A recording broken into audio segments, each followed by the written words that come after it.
Hello दोस्तों, चलिए हम लोग अपने यूट्यूब चैनल के अगले वीडियो में आते हैं। यहाँ हम लोग चैप्टर 2 का थर्ड पार्ट पढ़ेंगे। The partly digested food now reaches the lower part of small intestine. जो डाइजेस्टेड फूड जो होता है, आधा डाइजेस्टेड, वो स्मॉल इंटेस्टाइन में पहुँचता है, जहाँ पर इंटेस्टिनल जूस जो होते हैं वह उस डाइजेशन को कंप्लीट करते हैं और सारे कंपोनेंट के फूड को डाइजेशन को कंप्लीट करते हैं। और कार्बोहाइड्रेट ब्रोक हो जाता है, टूट जाता है शुगर में, और फैटी एसिड में, और ग्लाइसरॉल में, और प्रोटीन अमीनो एसिड्स में। Absorption in the small intestine. अब स्मॉल इंटेस्टाइन के एब्जॉर्प्शन के बारे में हम लोग पढ़ेंगे। एब्जॉर्प्शन का definition: the digested food can now pass into the blood vessels in wall of intestine. This process is called absorption. The inner walls of small intestine have thousands of finger like out। और जो inner वाल होती है, ये Willie का definition हो गया। Can you guess the role of villi? और विली का रोल आपको गेस करना है इंटेस्टाइन में, और इसको कमेंट बॉक्स में लिख के बताइए। The villi increase the surface area for absorption of the digested food. जो विली होता है वो सरफेस एरिया को इंक्रीज करके उसका डाइजेस्टेड फूड का एब्जॉर्बशन बढ़ाता है। हर विली के पास एक नेटवर्क होता है, पतला और स्मॉल, छोटा ब्लड वेसल्स जो क्लोज टू इट्स सरफेस, जो उसके सरफेस से बहुत पास में रहता है। The surface of the villi absorbs the digested food material. जो सरफेस होता है विली का, वो डाइजेस्टेड फूड मटेरियल को ऑब्जॉर्ब करता है। The absorbed substance are transported via blood vessels to different organs of the body where they are used to build complex substances such as the protein required by the body। जो surface जो होता है, जो ऑब्जॉर्ब्ड substance होता है, transported, जो वो blood vessels के थ्रू ट्रांसपोर्ट होता है और अलग अलग ऑर्गन में जाता है बॉडी के, और वह कम्प्लेक्स सब्सटेंस बनाता है, जैसे कि प्रोटीन जो बॉडी के द्वारा रिक्वायर्ड होता है, और इसी को एसिमिलेशन कहते हैं। In cells glucose break down with the help of oxygen.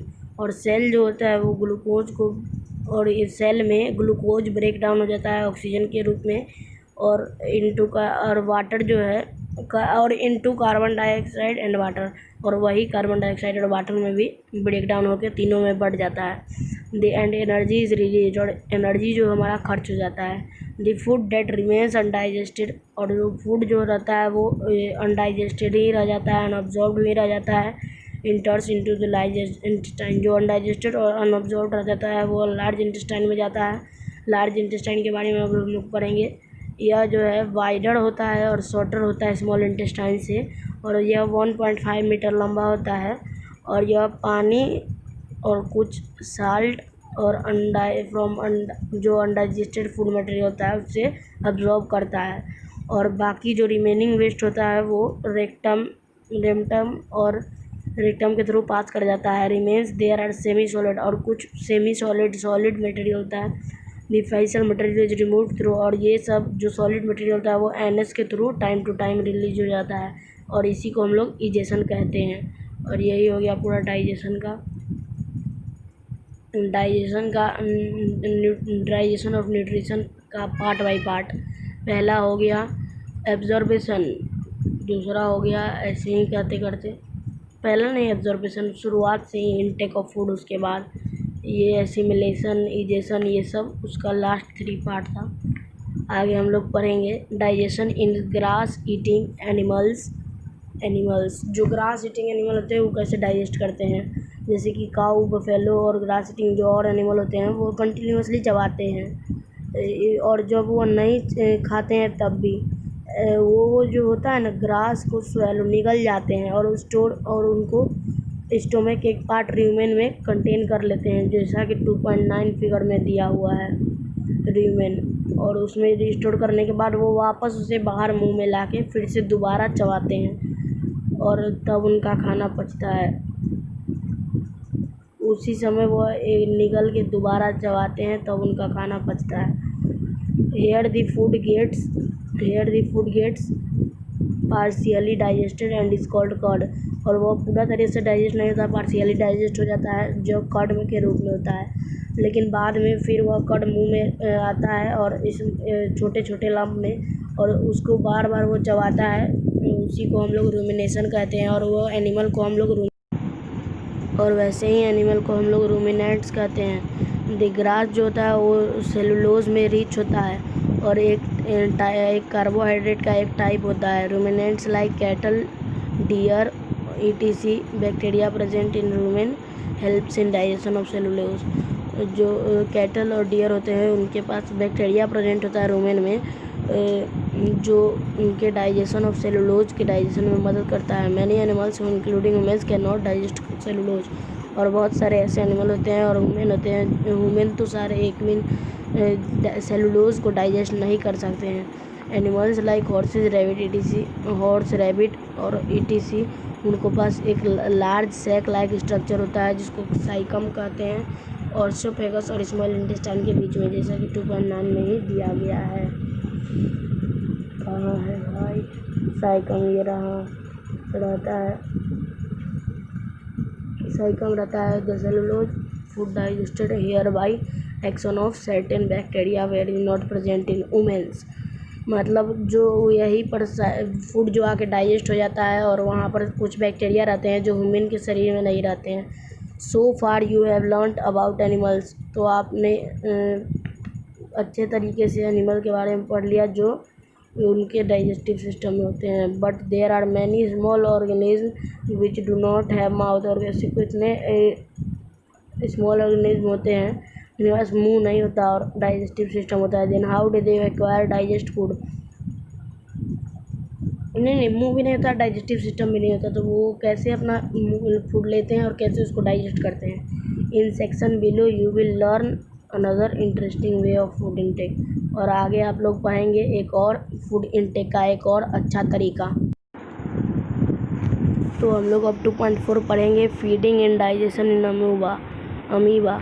Amoeba is a microscopic single celled organism. Amoeba found in pond water. Amoeba काई नहीं देखते हैं आप लोग, वही होता है जो माइक्रोस्कोप से नहीं, काई नहीं, काई की तरह ही कुछ और, जो काई ही रहता है लेकिन उसके अंदर पाया जाता है, जो आपको दिखाई नहीं देगा, माइक्रोस्कोपिक ऑर्गेनिज्म होता है, वो पॉन्ड वाटर में पाया जाता है और वो सिंगल सेल्ड होता है। Amoeba as a cell membrane, उसके पास एक ही सेल मेम्ब्रेन होता है, a rounded dense nucleus and many small बॉब लाइक वॉक्यूल्स, और उसके पास वॉक्यूल्स होता है एक राउंड डेंस और न्यूक्लियस, और मैनी स्मॉल बबल लाइक, बहुत स्मॉल। 2.10 में दिया हुआ है, जैसा कि आप फिगर का स्क्रीनशॉट ले सकते हैं 2.10 का। आगे हम लोग जानते हैं और उसके साइटोप्लाज्म में यह रहता है। Amoeba constantly changes its shape and position. Amoeba अपना शेप और पोजीशन कभी भी चेंज कर सकता है, या एक मतलब कॉन्स्टेंटली, मतलब वो धीरे धीरे, मतलब शेप जो होता है ना उसका, वो एक बॉडी शेप होता है ना हम लोग का, जैसे वो धीरे धीरे ग्रो करता है तो उसका अजीब मतलब शेप ही चेंज हो जाता है। हम लोग का बॉडी का शेप होता है ना एक परफेक्ट शेप, लेकिन उसका कोई डिफाइंड शेप नहीं रहता है कि कितने दिनों बाद वो कैसा रहेगा। और it pushes out our finger like projection called pseudopodia, और वह एक फिंगर लाइक प्रोजेक्शन फेंकता है जिसको पसियोटोपीडिया कहते हैं। और false foot for movement of capture of food, और यह फॉल्स फीट कहते हैं जो कैप्चर ऑफ फूड के लिए होता है, मूवमेंट या कैप्चर ऑफ फूड के लिए यूज होता है। Amoeba feeds on microscopic organism, और यह माइक्रोस्कोपिक ऑर्गेनिज्म पर ही फीड करता है। व्हेन इट सेंसेस फूड, और जब यह सेंस करता है कि फूड, इट पुशेज, जो कि उसके पास फूड है, इट पुशेज आउट पसियोटोपीडिया, और वह अपना पसियोटोपीडिया निकाल लेता है फूड पार्टिकल के साइड से, और उसको बीच में घुसा लेता है, इनगल्फ कर लेता है। The food become trapped in A food vacuole, और वो फूड ट्रैप हो जाता है, जैसा कि आप यहाँ पर देख रहे हैं, पसियोटोपीडिया साइड से निकल रहा है और फूड पार्टिकल अंदर जा रहा है, ट्रैप हो जा रहा है। डाइजेस्टिव जूसेस सेक्रेटेड इनटू, और वो डाइजेस्टिव जूस वहाँ पर सेक्रेट रहते हैं जो उसको डाइजेस्ट कर देते हैं सिमिलर सब्सटेंस में, तो ग्रेजुअली डाइजेस्टिव फूड, और वह एब्जॉर्ब हो जाता है, जैसा कि प्रोसेस होता है डाइजेशन का, और वह यूज होता है ग्रोथ, मेंटेनेंस एंड मल्टीप्लिकेशन है।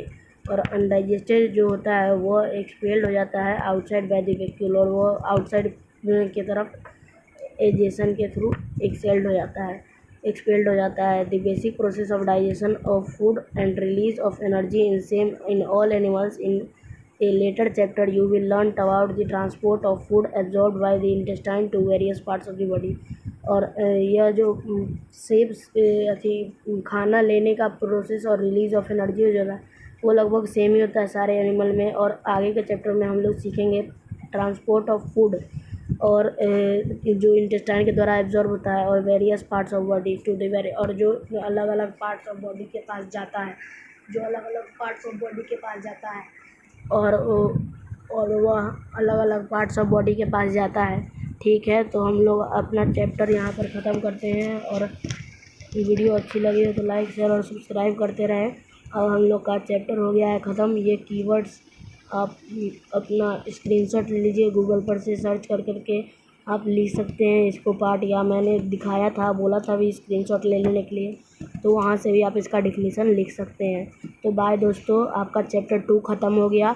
तो मैं चलता हूँ, ऐसे ही मेरे वीडियो को लाइक शेयर और सब्सक्राइब करते रहिए।